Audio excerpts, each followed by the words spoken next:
getting into conversations this morning that need to be had. And even as we do, activist and friend Boniface Mwangi is here with us in the studio. Good morning, Bonnie. Good morning. How are you doing? Very well. Yeah. You're upright. Yes. In less pain. Yes. Wobbling, but I'm good. You're good? Yeah. Karibu sana. Good to have you here. Asante sana for having me. We're going to get into conversations. They're tough ones to have, but necessary to do so because we're trying to find north.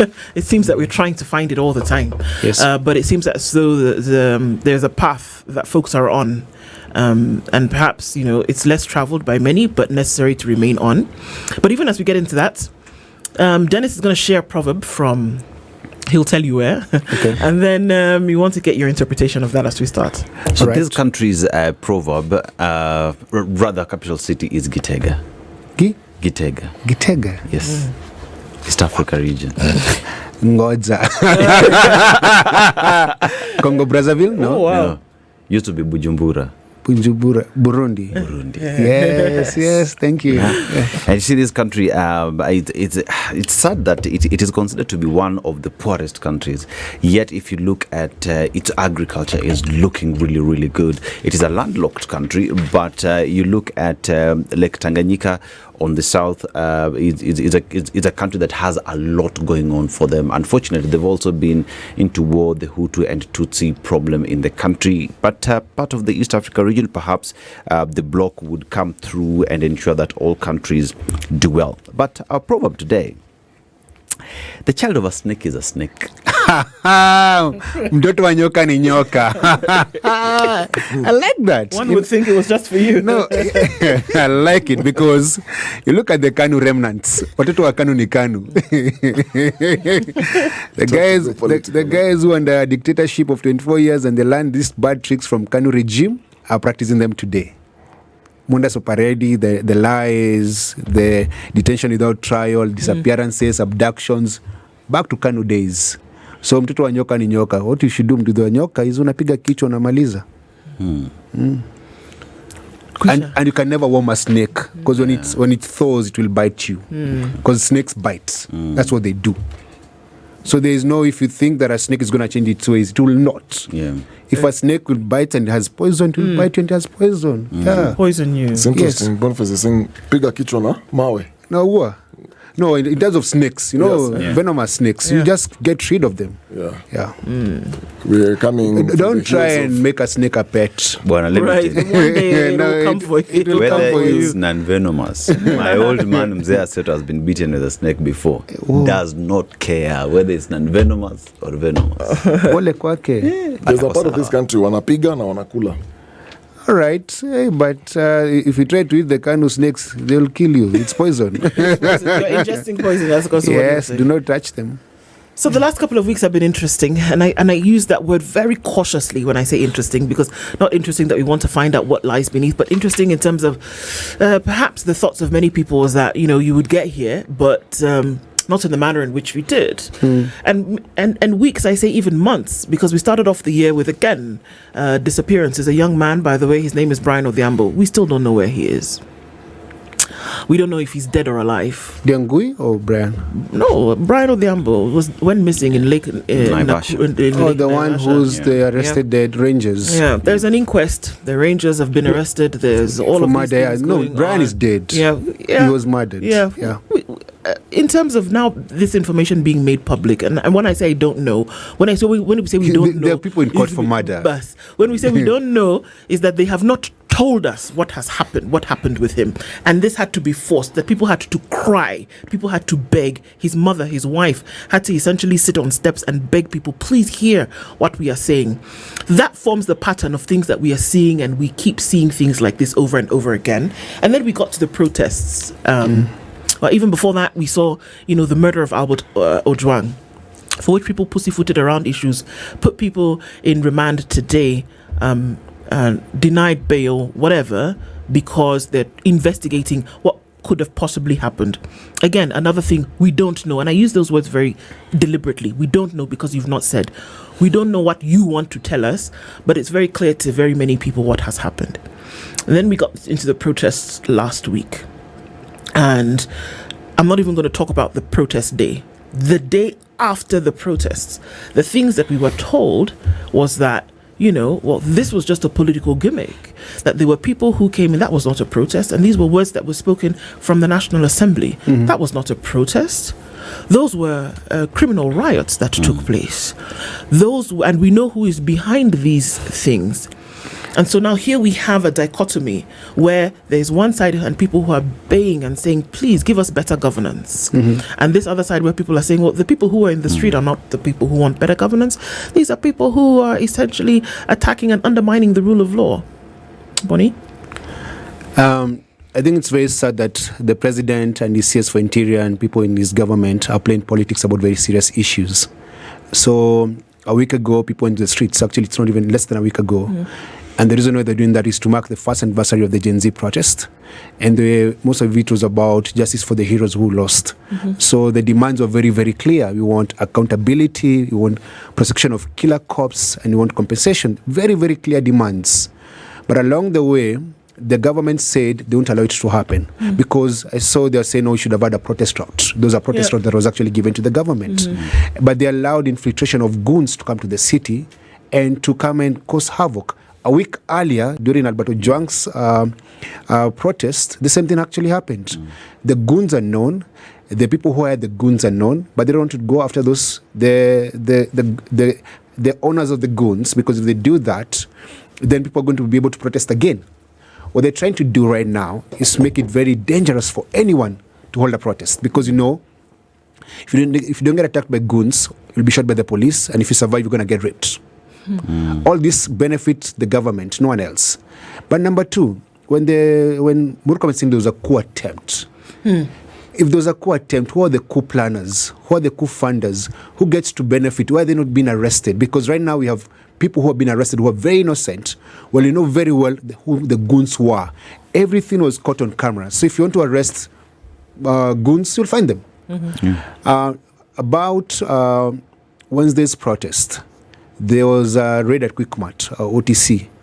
There was no protesters on that particular area. There were no protesters. Protesters in Kenyatta Avenue, Mundibingo, Kwenange Street. It was a very small space. And where they were, there was a helicopter hovering above so every time we try to move and join, all the groups would get dispersed. So they could see that. If they had an area view of the protesters, they had an area view of the goons, but they allowed the goons to do what they did. For them to raid Quickmart and just take everything out, a stone throw away from a police station, Kamkunji police station, means that they were allowed to do it. The goons benefit the state, so they can say, if you allow demonstrations, people are going to be violent, you're going to lose your property, don't allow it. So they're trying to create hate towards protesters. But number two about this entire thing, they have moved away from the issues where people are in the streets protesting to make it about tribalism and this candidate against this candidate.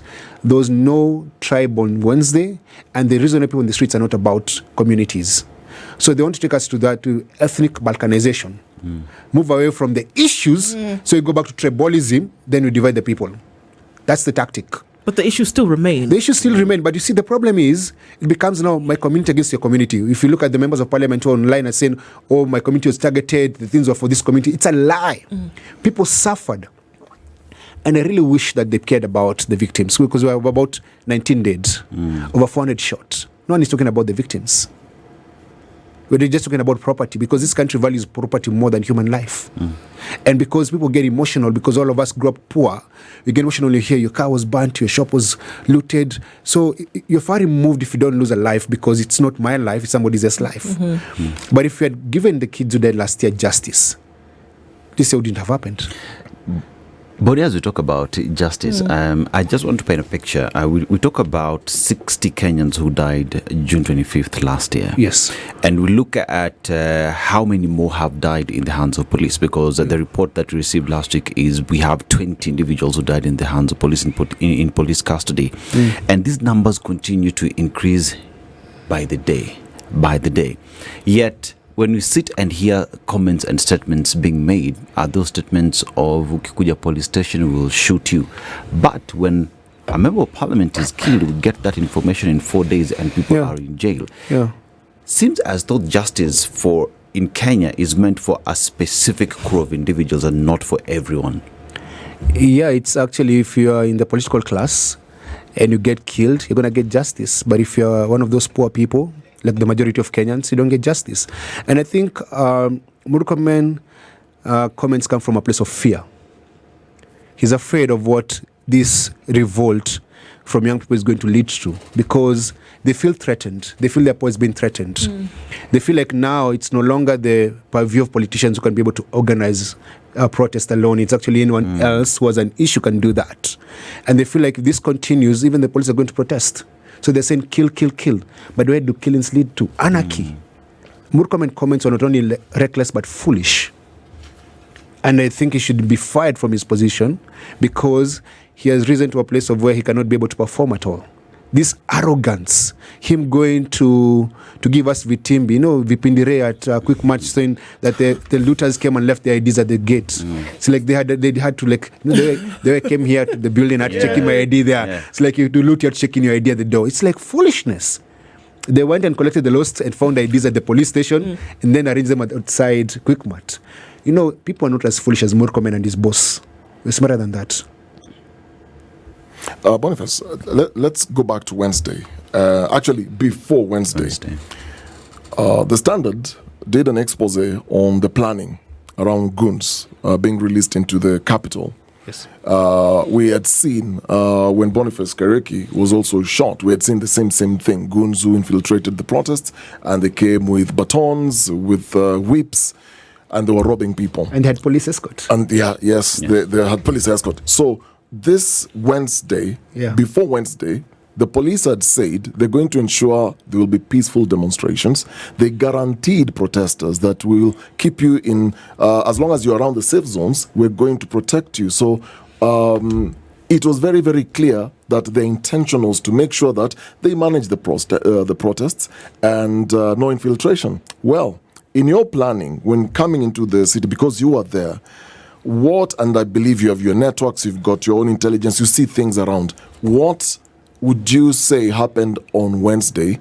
Because we saw a lot of destruction, not just in Nairobi, but across 27 or more than 27 counties. What did you see that was different from the previous protests? So the government had a plan to scatter the protest all along. So the night before, there was a story by the citizens saying there's a bomb scare, Iran connection. But when people didn't buy that story, it was deleted. That was number one. But number two, around midnight, we heard that they'd put barbed wire around Parliament and they'd closed the roads. When we woke up in the morning, the city was on lockdown. Yes. So how do you promise people that you can actually, it's not a normal day, then you put the city on a lockdown? But they had intentions. They said they wanted to ensure that the people getting into the city are the ones that they want to get into the city. So some people young people were able to sneak in and come to the streets of Nairobi. Then they allowed goons to come in. The looting was deliberate and the goons were deliberate. So there was like a dance that the protesters were playing in the streets of Nairobi. They would run away from the police officers and run away from the goons. And the goons had police protection. That was different. That the police came and said, you know what? We can't kill the way we would like killing. What you're going to do, we're going to introduce goons so that some women can be raped and we just put a fear in the entire country. Let me say this. The Senate did an expose of the people who were going to fund the violence. None of them has been summoned. None of them has been investigated. Even none of them has been discussed in Parliament. The way they're discussing some of us in Parliament, they're not been discussing the people who hired goons, because the violence on Wednesday benefited the government. Because mothers are saying, I don't want my son to die, I don't want my daughter to die, let them not go to the streets. So they're putting fear from people from playing their civic duty, because protest is the voice of the unheard. Protest is the voice of the poor. Protest is how you get change in a country. But they don't want people to do that anymore. There's a lot of attention that's being focused on the businesses, people who lost property and such, which, I actually commiserate, and I say it should not happen to anybody for anything. But should we split the attention? That's one thing, because we talk about horrific things that then happen to people after, whether we're talking about the death, whether we're talking about injuries, whether we're talking about, unfortunately, sexual assault, rape that happened to some women that night.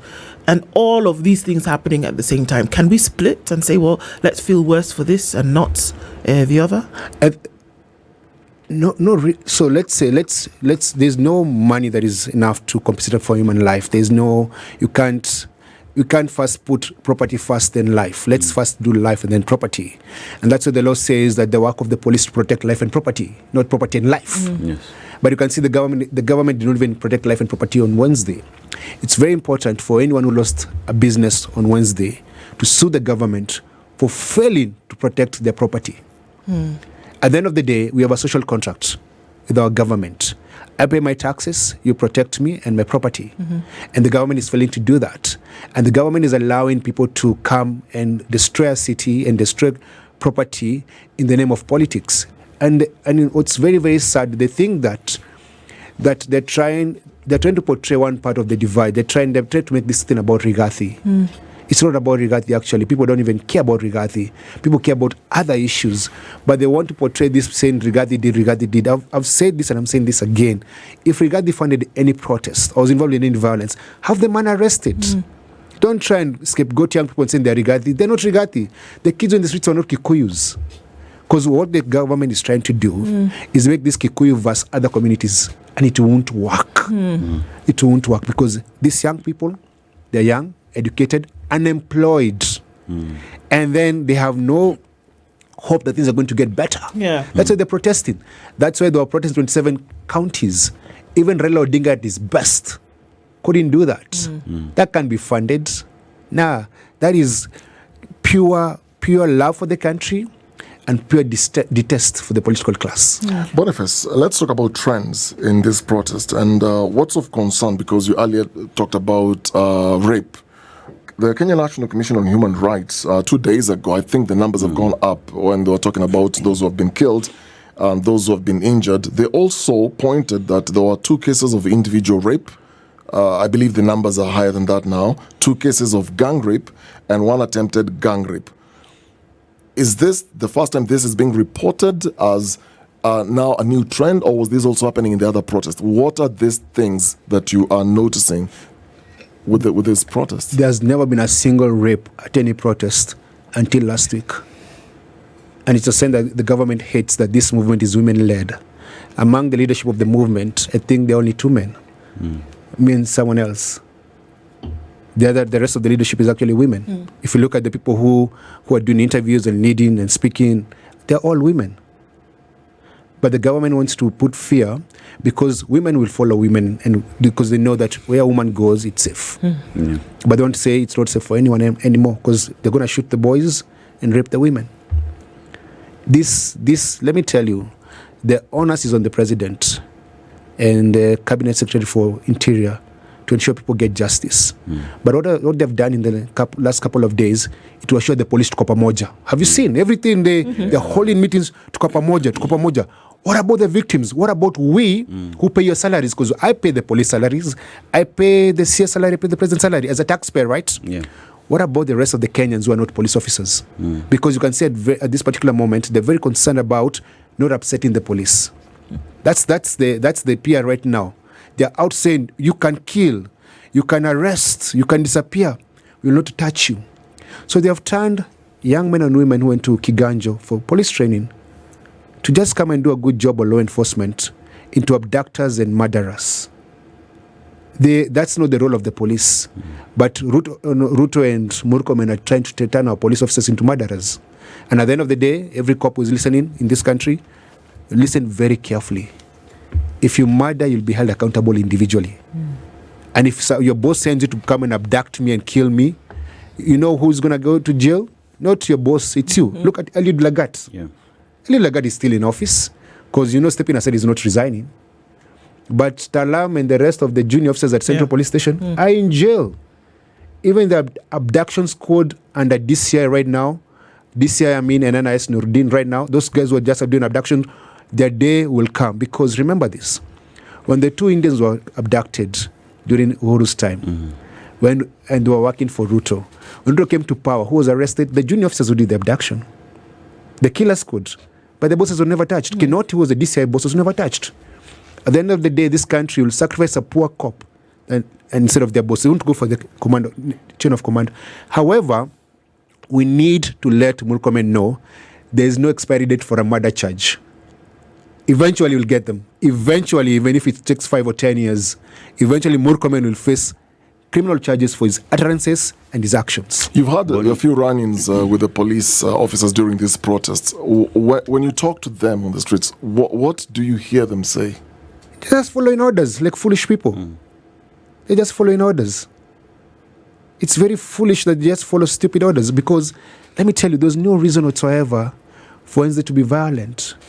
But the moment you bring in political actors, what do politicians know? It's just violence and goons. Because what they tell those young people who they hire, we're going to pay you 3,000 or 2,000 bob, but when you get to the city, go steal and loot. So unaenda shopping. So someone is coming to the city and they know they're coming to shop. But Boni, we talk about the protest that took place, and I remember that morning, as Kenyans were getting to the CBD, roads were actually closed. Thika Road roads were closed, and Ngong Road. Accessing the CBD was pretty difficult. And one would have hoped with all these, then the city would have been more secure because police officers were also deployed in the CBD. But that was not the case.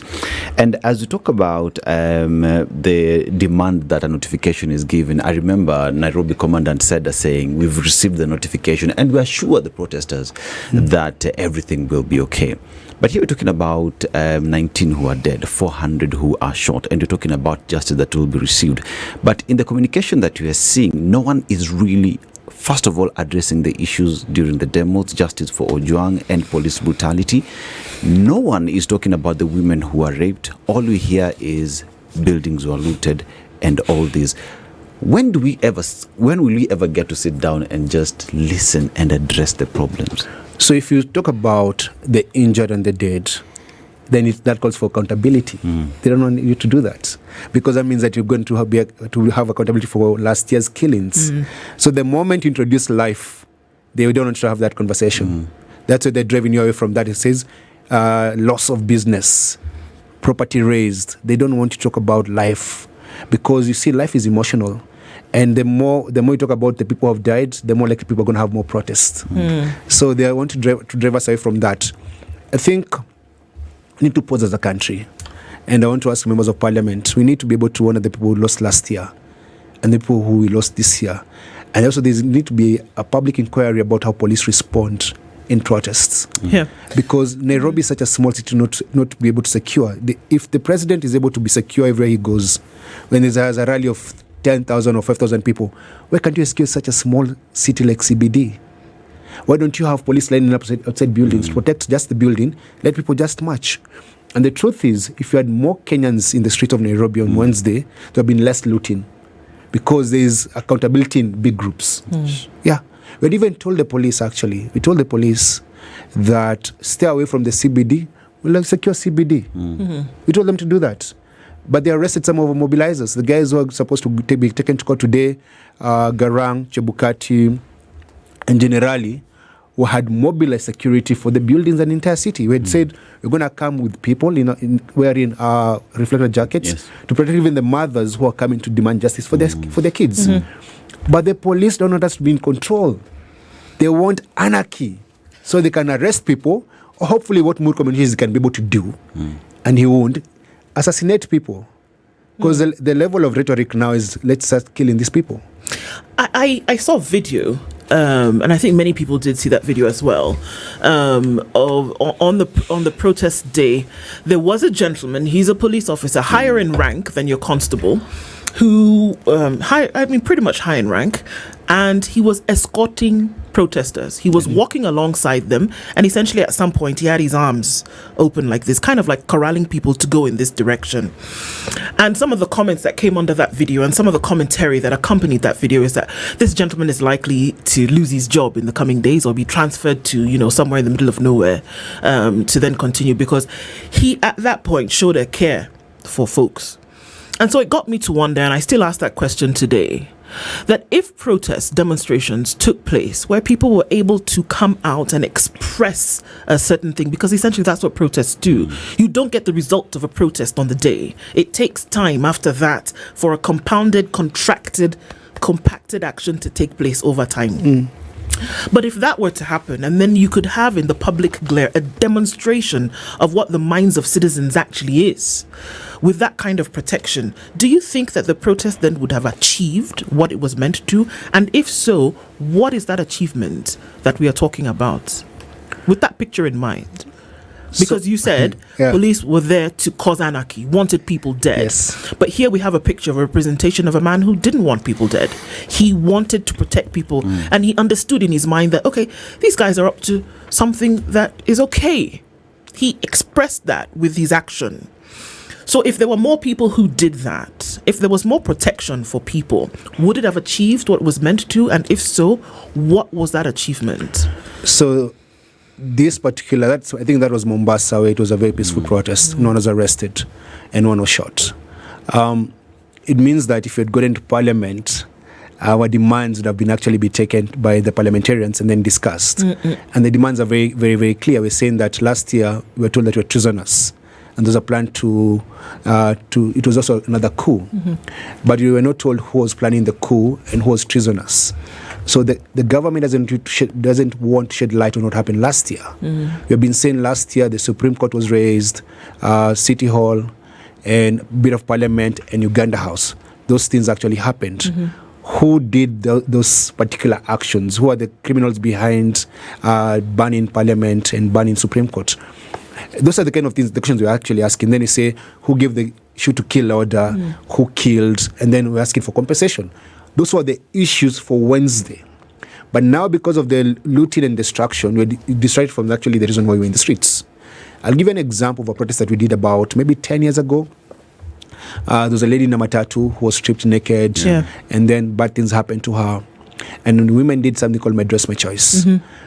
Men threatened to rape women during that protest. And some of us came and said, we're going to protect the women too much. And the women marched, they went to parliament, and a task force was formed by the president and a squad, anti-stripping squad. It's been 10 years. Women don't get stripped in this country anymore. Because the people who stripped that particular women were arrested, charged with robbery with violence, sentenced to death. That's a result of a protest. That now women can dress anyhow they want because no one is going to touch them. That's the reason why we're in the streets. We're saying the problem is people died last year. And the parents want the truth about what happened. And you want people to be held accountable for those actions. And then hopefully compensation. That's the reason we're in the streets. But now everything we went for the streets for is distracted. Because even the government actually decided to get some hired bloggers to bring up some other hashtags that had no relevance on the day. So you're saying justice for Mashuja, which was the main reason why we go to the streets. Then you have these things where people trying to tell you to go and occupy a house and then do what? Then they're trying to give you, instead of saying Ruto must go, they're telling you Sirini number ya nini? Okay, so are you saying that because those things they trended quite some? Yes, but the question is, there was a public perception that there was a huge crowd of people that was going towards State House, number one, and that number two, it was the idea was to come out in numbers, and that was what was going to sway things. Are you saying that those were counter to what the protest was trying to achieve? Yes. Because you say, okay, Sirini number for what?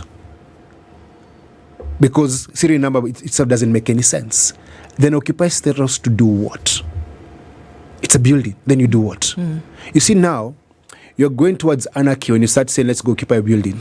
Because now you're giving the police a reason to actually act and lock down the city. So the police say, no, these people are coming with bad intentions. They're coming to raid the city. We're not going to do that.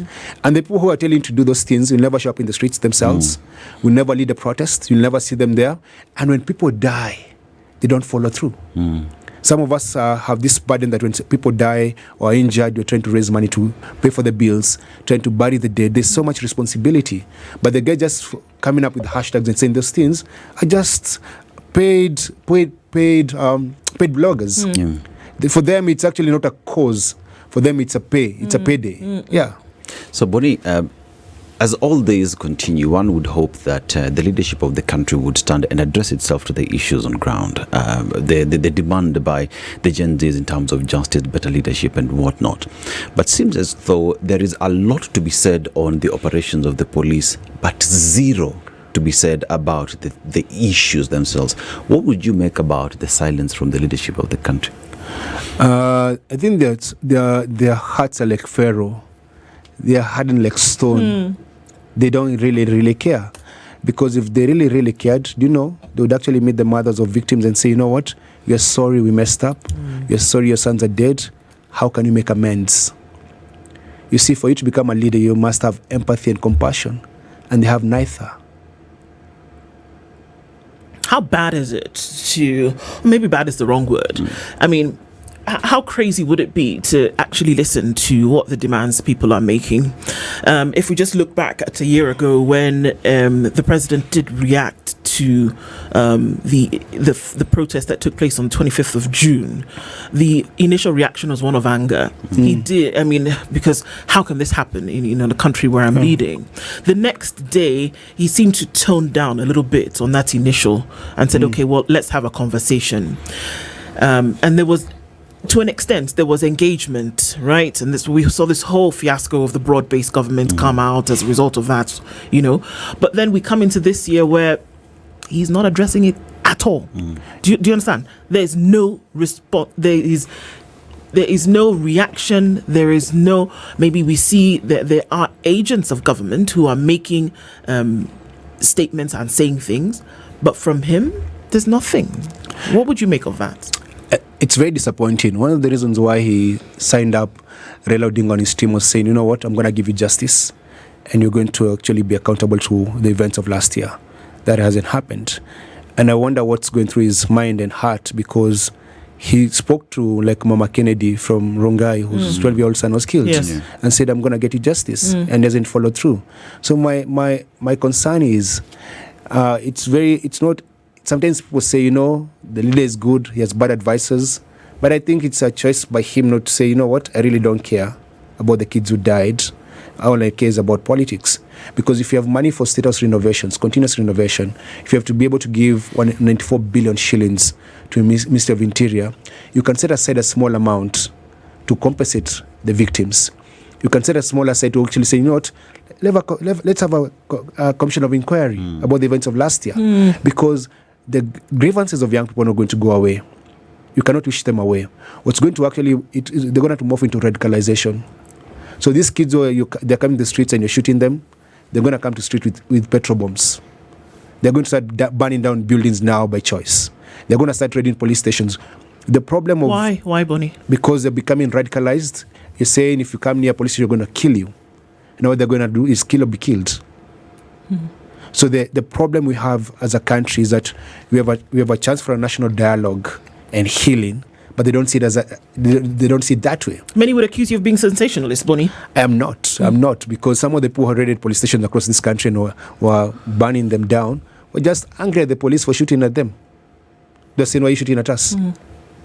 And that's where you're going to. Even my other fear is, I saw there's a police officer who shot his boss yesterday. And I think one of the things that the government should be very careful about is that these lowly paid officers actually are going to turn guns not onto the Kenyans, but to the political class. Because they're saying, kill the poor people, maybe they're going to kill the rich. You have to be very careful. You don't plant thoughts in people's minds. And this government is just planting thoughts in people's minds. By them asking the police to kill people, they're telling people, you know what, even you can kill police officers. That's the problem right there. What they should be pushing for is rule of law. For example, before last week's protest, the week earlier, there were goons outside City Hall saying, hey, tuko pamoja Sakaja. Why are they not in jail? There's a guy called Sonko and another called Gaucho who mobilized goons to come to the city. Why have they been arrested? Even people who were robbed in the previous week and last week haven't gone to the police. Because how do you go to report goons who are working with the police to the police? You can't do that. Boniface, let's talk about activism, and in this sense, from last year's protests, started as anti-tax protests. Then it has morphed now to accountability, to justice, and like you rightly said, compensation. There's been this conversation, it's sort of like an undertone to what's going on within the movement of infiltration, and also the idea of sellouts. Yes. And what started as a very organic force, and at the time, and we saw you in town telling people, I think it was around 5 p.m., leave the city now, and you were called a sellout. Okay? And some of your colleagues within the activism space or civic space were actually, and we started seeing fallouts. Caswell is now in the States. We started seeing fallouts. And currently, even online after last week's protest, there are these batterings going on within the social space on who is legit, who is not, and who's this. What is going on within that space, and why is this conversation happening now? Because on these other sides, what you see the president do, the president is actually asking, in not so many words, where do you want me to go? What's the formula? So I go now, then what next? Going is going to go. He has no choice. That's why you should not replace anything. The only thing you should be saying after you say justice, accountability, transparency, Ruto must go. That's civic education. If it's through the ballot or if he resigns, he's going to go. They're not ways about it. He's a one-term president, and that has nothing to do with any other person out there. Just saying this man has failed to lead this country very well. No, his argument was, as you answer my earlier question, just to back up with what you're saying, the context within what he was saying was, look, there's a constitution, and I have a term, and I'm constitutionally elected. And he's saying, when you go to the streets, you say 1 term or 2 term or whatever. You want to go to State House, you want to do this. I mean, how do you want him to go? That was the question. But you'll answer that. Let's go first to the infiltration. So Kasmuel, and I wish him all the best in the US. So the movement had leadership. So it was leaderless, but with leadership. The people who was, what do we do? And that's why there was accountability when people died, the people raising money and doing all these things, and you see Hussein Ali going for postmortems. There's leadership, actually. Is that you're not going to come and say, we are the leaders, but they're leaders actually in the movement. And none of the people who were part of the movement last year and even now have sold out. The people who came and became prominent in the space used that as an opportunity for them to rise, and you have no problem with them. It's your life, your choice. So you have no problem with Kasmuel and all that, because you see, he has a right to do whatever he wants to do. What is dangerous in the movement actually is government bringing in misinformation. For example, when you say go and occupy State House, you're occupying to do what? You see, this is very dangerous because people go to State House and then get killed. So Occupy State House is not the core message of the movement. No, Ruto must go is actually like overarching message of, because he has to go. And that's civic education. And that's why you say we're going to need a replacement for this president. However, in the meantime, because the man lives in a tax-free house, and his lifestyle is funded by us, he must do the work that he's supposed to do. And that's why we even have petitions. That's why we're making demands upon his office while he's still in office. So the things about, let's go and hang people at Uhuru Park, let's go and do these things, that's just government misinformation, because realize this, we are currently governed by laws. Even if tomorrow Ruto resigns and you want him arrested, he has to be investigated. Then there's a clear channel of how things happen in this country. We're not trying to say let's overthrow the government and then who takes over. You see, don't throw bodies to be killed so that you can make a point. Some of us carry a burden of what we saw in the streets, knowing the parents whose sons died and we talk to them. We carry that burden in our hearts. So we see beyond a protest.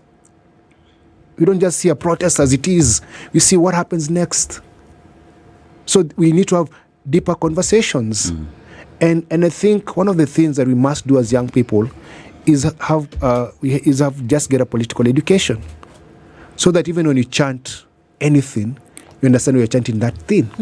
Yeah. Do you think a lot of people have that in their minds, because we've seen and we've heard that now folks are saying, well, now that this is the response that we've gotten from you, because we know that an answer or silence is an answer. Yes. Spoken or not, it's an answer, it's a response. And so they said, well, if this is the way that you're going to respond to us, if you're going to tell us you're going to come for us, if you're going to tell us, then that has, if anything, hardened our resolve, and that we are resolute in this thing. It doesn't matter, kill us. We have stories of young men who have paid morticians, who've booked a space in a funeral home who've told their parents, we're going for these protests, you take care of my siblings, but forget about me. Know that there will be a better Kenya. These are things we've heard last week. Know that there will be a better Kenya for these ones that you're raising, even if I'm going to be killed in the streets. Those are real conversations that people are having today. So are people now moved by anger or still moved by this reform that they're looking for? I think it's more anger than anything else. People are just angry about the state of the nation. And then you were very angry about the president who doesn't listen or care about the plight of young people. And that's why they're saying, I'd rather die than continue living in poverty or continue living in a very hopeless situation. And what I wish and what people are trying to do right now in the movement is move towards civic education.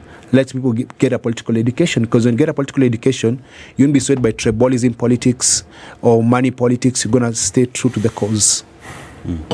So, Boni, if you look at what has happened so far, we've spoken of not being heard. Kenyans are saying they don't care about us, right? Even when you speak, they will shoot and kill us. There is what is being said that fear has been sold to Kenyans so much that people are afraid of coming out. Is that the case? So there's fear, yes, there's been sold to people, because when you kill people, people get afraid. But you see, we have a day to destiny, and we're all going to die. So there are people who are going to protest in spite of their fear, and then there are people who are going to politically organize for 2027 to ensure that this man is a one-term president. So even as we agitate in the streets, we are doing a political movement to ensure that the people who get to the ballot are not the people who are ruining this country, but are people who care about this country. That we must replace the entire leadership, the entire political class that is present in power right now must all be replaced. And that's why there's so much resistance, because even the politicians themselves who are members of parliament or MCAs or senators and governors know that we're not going to survive the tsunami that is coming. And that's why they don't talk about the plight of young people, because they know very well these young people are going to punish them. But let me say this, that is very important. Soon it's going to be very fair game. The radicalization of young people, it's going to be very, very fair game very soon if they continue killing us, for people to start exposing politicians' kids for them to be killed. It's going to be very fair game. I want to say this without stammering or stuttering. The same Ruto or Murkomen is saying, go kill those kids. Very soon you're going to know who Murkomen kids are, who his wife is, and say, you know what, if you kill our kids, your kids are going to be fair game. Those kids are writing obituaries. we're going to take one for the team. So be very careful what you say, because once you unleash this thing, Ruto may think he's safe, but Charlene goes out. She'll be found. Just saying those things out here, because we can't live in fear because they have police protection. They think that they're safe. Oh, it sounds like something that we want to be very cautious about saying as well, Bonnie, because we're saying essentially that, do two wrongs make a right in this case? Because we're saying that, there will be a retaliatory kind of thing. The thing about, right now, there's a boy called Yangui who's still missing. He was picked from his mother's house. No, he was picked from his house by DC officers. He's still missing. And we know very well the government has that young boy. What did he do? He shared a State House program. What you're going to do when you go to State House. Why? It's a criminal offense. Arrest him, charge him in court, let him go through the due process. But don't put him in a hellhole to go and torture him. And I'm saying this even if I die tomorrow, if I don't live long enough, the seeds you're planting right now will germinate.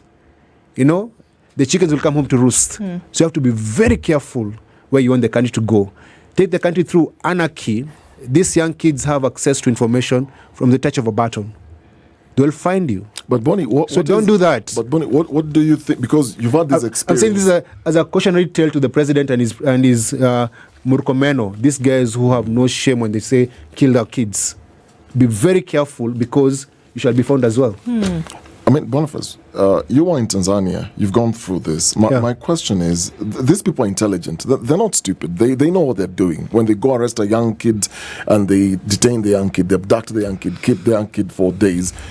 What's the end game? Fear. They are just trying to ensure that no one speaks up. If you speak up, they smack your head. But you're gonna end up getting people so radicalized they have no fear anymore. And that's why they're going to raid police stations and ban police stations. And you have to just say, let's pause. Let's just take a pause and say, no, we can't go into anarchy And then you dial back and say, 1 year ago, this happened. How do you get people arrested for what they did? Hold people accountable for their actions. You see, the problem is they're trying to say there are two sets of law. Goons hired by the politicians can get away with murder. And then peaceful protesters can be shot dead. We can't live like that. That's why actually people are beating up goons. Because they're saying, you know what? If you don't arrest the goons, you're going to kill the goons. And that's anarchy. I don't know what Kanje is doing in office. Because Kanje should be running the police properly. Not walking around doing a catwalk with the Murkomen in the streets. But if these orders are coming from above, he's also following orders. But he's supposed to be independent.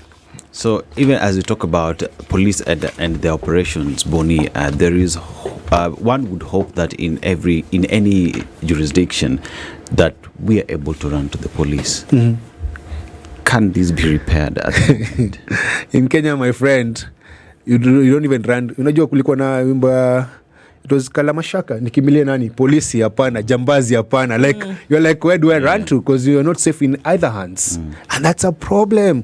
Because what's happened right now, the events of the last 2 weeks and even the past 1 year are eroding confidence with the police. We no longer trust the police because we realize these police don't work for us, they work for politicians. And that's bad. We need to trust our police officers. I need to know that if I go to the police station, I'm going to be safe. There was a story about someone who was mugged in Nakuru. Went to the police station, found the person who had mugged him was the police officer at the report office. Yeah? So what do? The question is actually, as we need to actually reflect, what do we do as a country? And is it okay to be in a place where that question is being asked? Because there's a lot of demand right now on, on the protest. And I say that because it's not on a particular person, or maybe it is the movement. There's a lot of demand at the moment in terms of, so where does this go from here for the country? Because it would appear as on one side that the broad-based government was a panacea to all of this and that was sorted out, but it's very clear on another level, on the other side, that it wasn't. That is not the answer to what we are looking for. That Kenyans are looking for an opportunity to survive in an atmosphere where it's promised to you by the supreme law.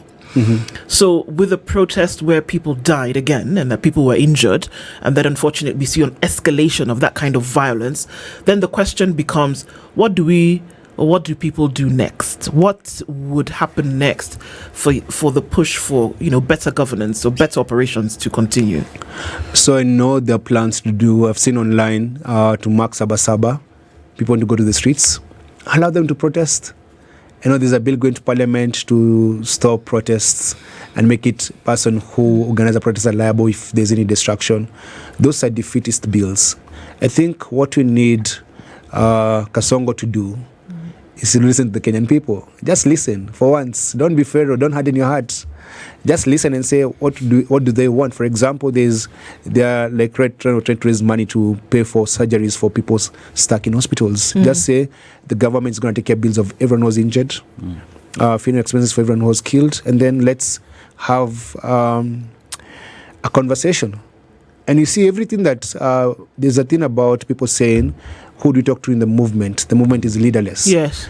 There's a constitution. Everything we're asking for doesn't need a personality in the room to engage with the constitution. Everything that you're demanding, actually, the demands are very clear, that you don't need a broker or someone that you can bribe to engage with you.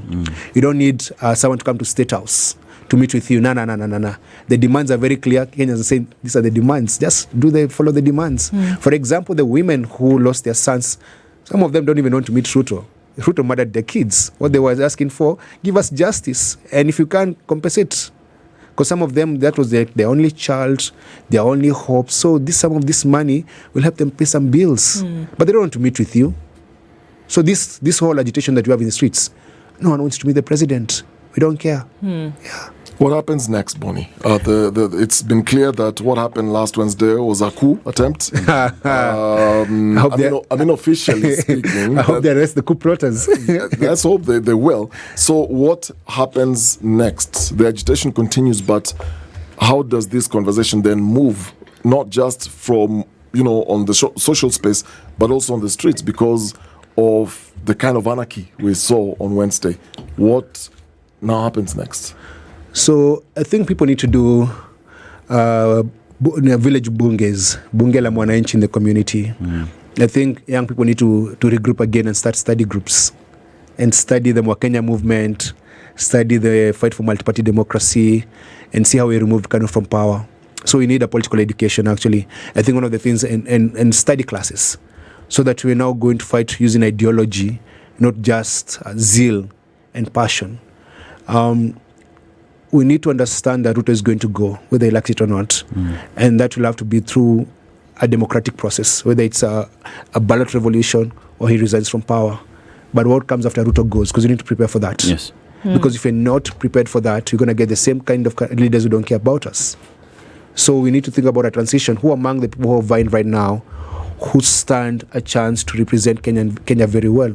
Who is that is running, who is not corrupt, has never killed anyone, has never been a super CS, was a super thief?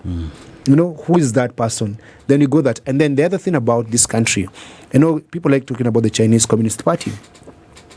And the Chinese Communist Party is not, it's CCP, right? Is not an individual run. It's a committee. Yeah. And this country to go forward must run by a committee. Yeah. People who are saying collectively are going to run this country. There was an attempt by that when Raila was running and there was a Pentagon. He brought in like 5-6 leaders saying they're coming together. I think the next coalition of leaders who are going to change this country are going to be a group of people and say, now this country needs like, it's like a surgery.